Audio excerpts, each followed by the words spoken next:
Cette nuit-là, perdu dans une cabane du Vercors, j'ai compris que le froid dehors era moins dangereux que ce qui grondait entre nous. Sa main s'attarda un peu trop, nos regards ne cédèrent pas, et la ligne devint si fine qu'un seul souffle pouvait la briser. Au matin, il m'appela « frère » devant un ami. J'ai souri. Mon cœur, lui, s'est fendu sans bruit. Je n'ai pas décidé d'aimer Mathieu. C'est arrivé comme la pluie sur Lyon en fin d'été. D'abord un air trop lourd, puis une première goutte, et soudain, tout était trempé. Il m'a appelé un jeudi soir. 2 nuits dans le Vercors, juste nous deux, comme avant. J'ai dit oui, par habitude, par faiblesse peut-être. En vérité, je crois que j'espérais un miracle et redoutais qu'il arrive. La route jusqu'à Lens-en-Vercors fut un long couloir de silence. Chaque fois qu'il me regardait, mes phrases s'évaporaient. Là-haut, la cabane sentait le bois humide et la poussière d'été passé. Le froid mordait les doigts. Le ciel s'assombrissait tôt. Et pourtant je n'avais pas peur de la nuit. Ce qui me faisait trembler, c'était la façon dont ses yeux restaient accrochés aux miens 1 seconde de trop, comme si tout s'y jouait. Nous avons marché au crépuscule, les feuilles détrempées collant aux semelles. Devant le petit poêle, il a parlé de tout et de rien, jusqu'à lâcher, presque sans voix. Parfois, je ne sais plus ce que je veux. Son regard a glissé vers la flamme, pas vers moi. J'ai senti mon pouls cogner trop fort. L'air devint dense, chargé d'étincelles invisibles. Quand nous avons déplié le matériel, un détail m'a coupé le souffle, un seul sac de couchage en bon état. On partage, non. On a déjà fait pire, a-t-il souri. J'ai ri aussi, mais la chaleur est montée entre nous comme une fièvre. Allongés, épaule contre épaule, nous retenions nos respirations, 2 clandestins dans le même corps. « Tu es tendu », a-t-il chuchoté. « Ça va ?» ?»« Oui », ai-je menti. Le vent fouettait la tôle, la pluie commençait à battre. Il s'est tourné vers moi. Sa respiration contre ma joue mit le feu à toutes les pensées que j'essayais de tenir en laisse. « Tu y as déjà pensé ? À nous, autrement. » Les mots restèrent suspendus, lourds comme une promesse impossible. J'avais peur de tomber si je disais oui, peur de me perdre si je disais non. La tempête nous a poussés dehors pour arrimer la bâche au sac. Nos mains se sont cherchées sur la même corde, et, quand elles se sont trouvées, personne n'a reculé. De retour dedans, trempé, il a ouvert le sac, tiré une couverture, et le monde s'est rétréci à la cadence de nos cœurs. « Je ne veux pas te brusquer », a-t-il soufflé, mais je n'arrive plus à faire semblant. Sa main a frôlé la mienne, une chaleur peau à peau a traversé la nuit, un frisson a couru dans mon dos. Nos lèvres presque se sont rejointes. Le moment s'est figé dans une immobilité dangereuse, à un souffle de franchir la ligne. J'ai fermé les yeux, son téléphone a vibré, il s'est levé d'un bond, a attrapé l'appareil, a glissé dehors sous la pluie. Je n'ai rien voulu entendre, mais la nuit porte loin. Non, t'inquiète, c'est juste un pote, je rentre demain. Une voix basse, rapide. Le prénom Camille s'est accroché à mes tempes comme une écharde. Quand il est revenu, il a feint l'indifférence, a dit que tout allait bien. Dans le sac, il s'est recouché, un peu trop loin. Le silence, entre nous, hurlait plus fort que la tempête. Je me suis endormi sans sommeil. Au matin, l'odeur de café a tenté de recoller ce que la nuit avait fendu. Bien dormi ? J'ai hoché la tête. Ma voix ne passait plus. Nous avons bu en silence, chacun surveillant l'autre du coin de l'œil. Puis il a dit, honnête et inquiète à la fois, « Je ne suis pas prêt pour que tout le monde sache, mais je ne veux plus te mentir. » J'ai voulu le croire. Nous avons pris le sentier du lac, pierres glissantes, souffle court, bras qui se frôlent, chaleur qui remonte malgré le froid. Et si je n'y arrive pas, demanda-t-il. Alors dis-le, mais ne disparais pas. À mi-pente, il m'a tendu la main sur un passage étroit. Sa paume a serré la mienne, un battement de cœur de trop, comme pour graver le contact dans la peau.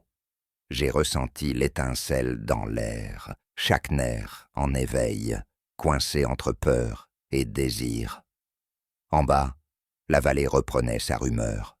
Sur la route du retour, nous nous sommes arrêtés dans un café où la buée collait aux vitres. Un ami à lui, Julien, est apparu comme sorti du décor. « Ça fait longtemps, mec, et toi, c'est… » Mathieu a hésité, une éternité d'une seconde, puis « Adrien, un pote. » Le mot est tombé, net, comme une porte qui claque. J'ai souri pour sauver les apparences. Dedans, quelque chose s'est écroulé sans bruit. Dehors, la ville nous avalait déjà. Les klaxons, les pas pressés, les regards qui pèsent. Sur le trottoir, il a marché à côté de moi sans toucher mon bras. « Je suis désolé », a-t-il soufflé. « J'ai eu peur. » La peur, je la connaissais. Ce qui me poignardait, c'était la manière dont il m'avait effacé devant témoins. Notre proximité me paraissait soudain imprudente, comme se tenir sur l'arête d'un orage. Nous avons atteint mon immeuble. Il a levé les yeux vers ma fenêtre comme s'il cherchait une permission. Son téléphone a vibré, encore. Écran allumé. « Tu viens ce soir ?» C'est. Il a baissé le regard, puis l'a planté dans le mien. Tout s'est resserré dans ma poitrine. « Je te parle demain », a-t-il murmuré. La porte de l'ascenseur s'est ouverte. La mienne, à l'intérieur, aussi. Entre les deux, une frontière fine, un souffle, une ligne. Et moi, au milieu, prêt à tomber. Cette vibration sur son téléphone a fendu la nuit. Au matin, c'est mon silence qui tenait tout debout, fragile comme une vitre sous la grêle. Je n'ai pas répondu à son « on se voit ce soir ». À Lyon, les jours suivants, je marchais plus vite, comme si l'élan pouvait m'empêcher de penser. Mathieu envoyait des messages prudents, des mots qui semblaient chercher un corridor secret. « Tu vas bien ?»« On parle ?» Je répondais tard, avec des phrases courtes, de peur que la vérité ne déborde. Pourtant, dès qu'il passait près de moi, mes nerfs s'allumaient. Chaque respiration se faisait trop audible, et ce que je voulais cacher me montait au visage. Un jeudi, il m'a attendu au bout du quai de la Saône, là où la ville paraît se retenir de dire ce qu'elle sait. « Je n'ai pas dormi », a-t-il lâché. Camille a des attentes, moi, j'ai autre chose dans la tête. Il n'a pas dit mon prénom, il n'avait pas besoin. Le vent a saisi nos mots et les a tenus un instant en suspens. « Je ne veux blesser personne », a-t-il ajouté. « Moi non plus », ai-je répondu, en regardant l'eau brisée par la lumière. Il a approché sa main de la mienne sans la toucher. La chaleur s'est propagée peau à peau, sans contact, comme un incendie contenu. Nos yeux se sont accrochés trop longtemps. Notre proximité me paraissait imprudente, comme rester sur le rebord d'une tempête. Il m'a proposé de passer juste 1 heure chez lui pour parler au calme. J'ai dit oui, en sachant que le calme n'existait plus. Dans la cage d'escalier, sa voix s'est abaissée. Le monde s'est réduit aux pas qui montaient. Dans le salon, il a coupé la musique avant même qu'elle ne commence. « Je ne sais plus où mettre la ligne », a-t-il soufflé. Nos regards ont glissé. Le silence a pris la taille d'une chambre. Sa main a effleuré mon poignet. A lingering touch, un frisson m'a parcouru l'échine. Nos lèvres presque se sont trouvées. Un souffle, rien qu'un souffle. Et j'ai senti le feu sous ma peau, mon cœur battre trop fort. « Si on franchit ça, » a-t-il murmuré, « qui serons-nous après ?» J'ai eu envie de répondre, « Enfin nous ». J'ai gardé le silence. Son téléphone a vibré. Un message court. « Ce soir chez Léo, 20h, c'est… » Il a refermé l'écran, s'est reculé d'un pas. J'ai senti la brûlure du vide, là où l'air était encore chaud. Viens quand même, a-t-il demandé. S'il te plaît. J'ai entendu ce que cette phrase ne disait pas. Reste mais ne prends rien de moi en public. J'ai accepté, lâchement, espérant un signe qu'il n'oserait pas nier. La soirée chez Léo a été un théâtre sans rideau. Des rires, des vers, un fond de musique trop fort. Mathieu m'observait à distance, puis revenait parler à quelqu'un d'autre, comme un pendule qui ne choisit pas son repos. J'ai quitté la cuisine, le cœur serré, et c'est là que je l'ai vu, lui, penché vers Camille sur le balcon. Une proximité chargée, une tension respirée à deux. Je n'ai pas vu leurs lèvres, je n'en ai pas eu besoin. Tout le reste s'est mis à baisser le volume. Quand il est rentré, il m'a croisé, m'a dit « ça va ?» si doucement que j'ai presque cru à un geste. Mais déjà, il suivait Camille du regard, une loyauté que je ne pouvais pas lui reprocher sans me trahir. Je suis sorti prendre l'air. Le froid m'a frappé comme une vérité lucide. Mes doigts tremblaient. Je ne savais plus si je tenais debout par force ou par habitude. Il m'a rejoint. « Je suis désolé, » a-t-il soufflé. « Je ne veux pas te perdre. » J'ai eu envie de rire. Me perdre, comment? Nous n'avions pas de nom. Il s'est approché, ses yeux rivés aux miens, et l'orage a grondé à nouveau. Our closeness felt reckless, like standing on the edge of a storm. « Donne-moi du temps », a-t-il demandé.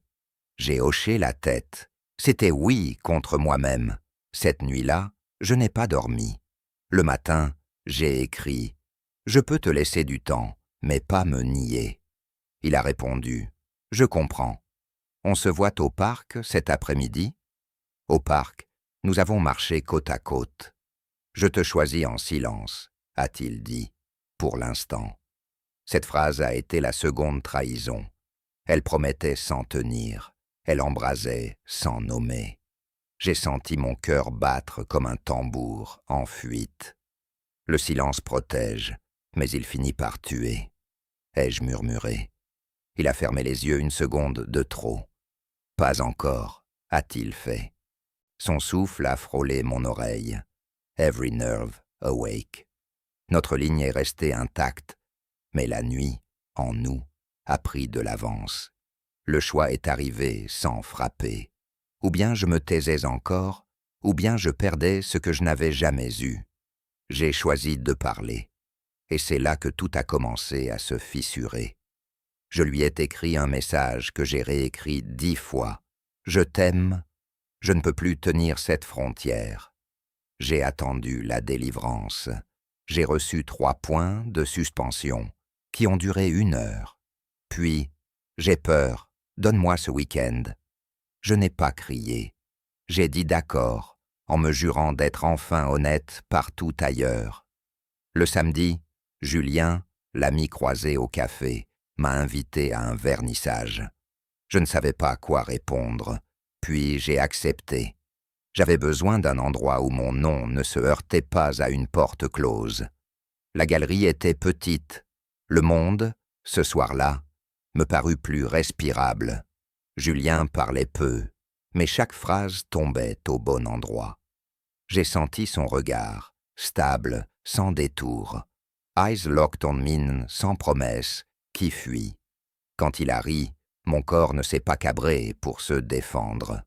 Je ne cherchais pas un remplaçant, je cherchais un refuge. Mathieu, lui, ne donnait pas de nouvelles. Le silence devenait du bruit. À la fermeture, Julien m'a proposé de marcher le long du Rhône. Nous avons parlé musique, famille, ce que la ville fait au cœur qui n'ose pas. Sa main a frôlé mon coude, un brushed against qui n'exigeait rien. Je n'ai pas fui. Mon téléphone vibra. Je peux passer? Mais... Je me suis arrêté, le souffle coincé. J'ai répondu. Demain, je ne suis pas seul. J'ai senti la trahison tourner ses yeux vers moi, prête à me nommer. Julien m'a observé sans insister. La nuit a gardé notre secret, un secret propre, sans dette. Le lendemain, à ma porte, Mathieu avait les épaules lourdes de ce qu'il n'arrivait pas à dire. « J'ai lu ton message 1000 fois, a-t-il lâché. Je ne dors plus. Avec Camille, c'est compliqué. Je me suis adossé au chambranle pour tenir debout. Compliqué ne veut pas dire vrai. Ai-je soufflé? Il a haussé la voix, puis s'est repris. Je ne veux pas te mentir, mais je ne sais pas vivre autrement qu'en 2 morceaux. Sa main tremblait. Il a avancé d'un demi-pas. Our lips almost met. La seconde a duré assez pour me changer. J'ai reculé. Tu veux moi, quand personne ne regarde, ai-je dit. Et quand les yeux se tournent, tu parles d'elle. Il est resté là, à m'absorber du regard. Je te choisis, a-t-il murmuré. Mais pas aujourd'hui. Ce fut la 3e trahison. Une promesse à crédit. Tout en moi criait pour plus. J'ai fermé la porte doucement, comme on ferme une blessure qui n'en est pas une. Au couloir, ses pas n'osaient pas s'éloigner. Les jours suivants, la ville a resserré son étreinte. Des amis m'ont parlé d'une soirée près de Bellecour. Mathieu et Camille sont mignons, non? J'ai souri, le visage en place, la tempête dedans. J'ai pris l'air au bord du fleuve. J'ai pensé à Julien, à sa simplicité qui ne mordait pas. J'ai écrit à Mathieu « Je ne peux plus être ton endroit caché ». Il a répondu tard « Si tu restes, je te choisis, je te jure ». La peur m'a glissé sous la peau, l'espoir aussi, insensible à la raison. Je l'ai vu le lundi, dans un café où les tables sont proches, comme des confidences. Il m'a pris la main sous la table, un contact furtif, pulse racings. « Je vais parler à Camille », a-t-il dit. « Ce soir ». J'ai respiré, pour ne pas trembler trop. « Ne promets pas pour me tenir ?» ai-je chuchoté. Il a hoché la tête, sérieux comme on signe un pacte. Nous nous sommes quittés au coin d'une rue, one breath away from crossing the line. Le soir est venu. Mon téléphone n'a pas sonné. Minuit, rien. 2 heures, rien. À l'aube, un message. « Je n'y suis pas arrivé. On en parle demain ?» J'ai senti la colère et la tendresse se battre en moi. J'ai écrit « Demain, c'est toujours un endroit où on ne va jamais. » Puis, j'ai tout effacé. J'ai simplement répondu « Ok ». J'ai compris que j'étais devenu mon propre secret.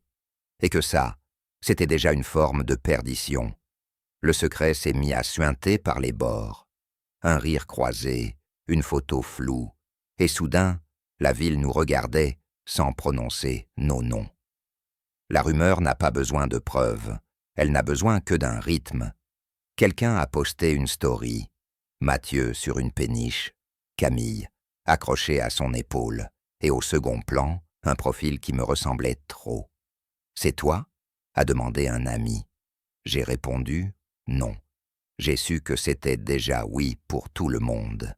Mathieu m'a écrit en panique. « Supprime, explique, fais quelque chose. » J'ai posé le téléphone. Je n'étais responsable ni de son miroir, ni des angles de caméra.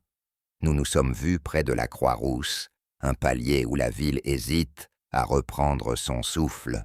« Je n'arrive pas à dormir », a-t-il avoué. Camille a vu, elle pose des questions. Il avait les yeux d'un homme coincé entre 2 incendies. « Dis-lui la vérité », ai-je murmuré. Il a passé une main dans ses cheveux, réflexe de naufragé. Laquelle? Celle qui ne dit pas mon nom ou celle qui ne dit pas le tien? J'ai senti la chaleur monter. Breathless, tension. La vérité où personne n'est un fantôme, ai-je répondu. Il a hoché la tête, mais ses pas tournaient en rond. Le soir même, j'ai reçu un long message de Camille. Pas d'insulte, une lucidité qui m'a ébranlé. Je ne sais pas ce que vous êtes, je sais juste que je saigne d'un endroit que je ne comprends pas. S'il doit choisir, qu'il choisisse. Et toi, choisis aussi. J'ai lu 3 fois. Je n'étais pas son ennemi. J'étais le lieu où s'effritait ce qu'elle espérait. Je lui ai écrit merci, sans plus. J'ai compris que la vraie trahison, c'était d'accepter d'être l'ombre de quelqu'un. Mathieu m'a demandé un dernier rendez-vous avant de tout dire. Nous avons marché jusqu'à Fourvière. La ville étalée comme un secret qu'on ne peut plus reprendre. « Je veux toi », a-t-il enfin prononcé. Je vais arrêter avec Camille. Les mots m'ont traversé d'un bout à l'autre. The world faded away. Puis il a ajouté trop vite, « Mais laisse-moi une semaine. » Une semaine, 7 jours, où je devais respirer dans une pièce sans fenêtre. J'ai dit oui, par réflexe d'amour, par fatigue aussi. Il m'a embrassé du regard, nos fronts presque réunis. Our lips almost met. Nous avons reculé avant de devenir visibles. La semaine a été un labyrinthe. Chaque matin, j'étais un cœur sur écoute. Chaque soir, je comptais mes trahisons intimes, répondre à ses appels, refuser un verre avec Julien, prétendre que j'allais bien. Le 6e jour, plus de nouvelles. Le 7e, une photo. Mathieu et Camille sur une place. Sourire forcé, légende neutre. J'ai senti le plancher se dérober. Il m'a écrit tard. J'ai essayé. Elle pleure. On reporte la discussion. J'ai lâché le téléphone sur la table. Everything inside me screamed for more que des reports. Je lui ai donné rendez-vous, sans le ménager. Tu me perds, ai-je dit d'entrée. Ses yeux ont vacillé. Non. Si. J'ai parlé vite, pour ne pas m'effondrer. Je veux devenir un choix, pas une cachette. Tu me veux quand la lumière baisse, tu m'effaces quand elle revient. Le silence a craqué entre nous. Sa main a cherché la mienne, a trembling hand. Je l'ai retirée doucement. Pas ce soir, pas comme ça. Il a baissé la tête. Je n'ai jamais su être courageux au bon moment, a-t-il avoué. Je t'aime, mais j'ai peur. La phrase m'a brûlé et m'a réchauffé tout à la fois. Alors choisis ce que tu nourris, ai-je dit. Peur ou amour. Il a respiré, longuement, comme quelqu'un qui voit la mer pour la première fois et hésite à entrer. Demain, a-t-il chuchoté. J'ai hoché la tête pour la dernière fois. Demain, cette fois, ne pourrai plus fuir. Je me suis réveillé avec la paix d'un condamné. Quoi qu'il choisisse aujourd'hui, je ne retournerai plus dans l'ombre. Le matin, j'ai écrit à Julien. Merci d'avoir été simple quand j'étais compliqué. Il a répondu sans demander rien. Si tu veux marcher ce soir, je suis là. J'ai souri pour la première fois, sans amertume.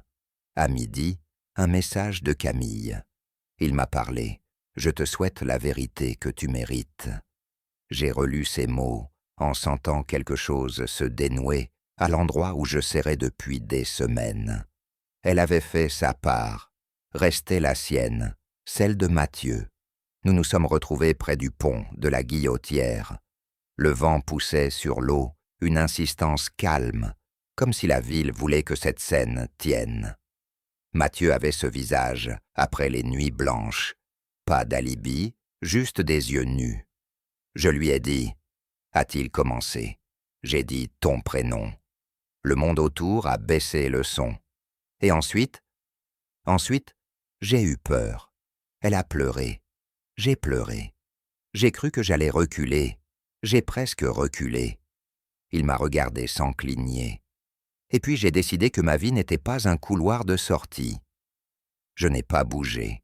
La chaleur est montée entre nous. Charge, silence.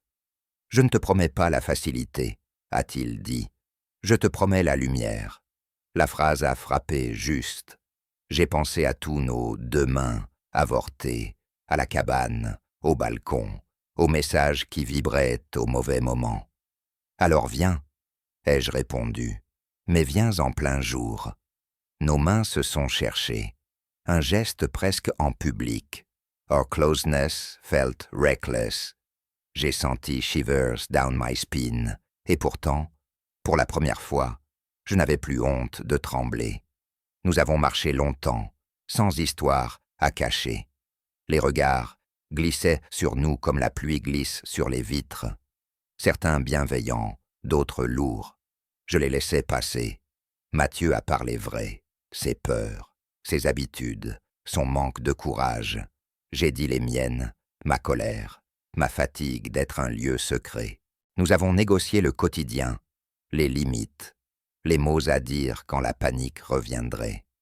His breath against my ear set fire to every thought I tried to control. Mais j'ai tenu la ligne, celle que nous franchirions ensemble, ou pas du tout. Le soir, il a voulu m'accompagner chez moi. Dans l'ascenseur, nos yeux se sont retrouvés, eyes locked on mine, one breath away from crossing the line. Nous nous sommes arrêtés à la frontière que nous connaissons par cœur. « Je reste ?» a-t-il demandé. J'ai entendu toutes les réponses possibles. J'ai choisi celle qui ne trahit personne. Reste, mais ne cache rien. Il a souri d'un sourire tremblant.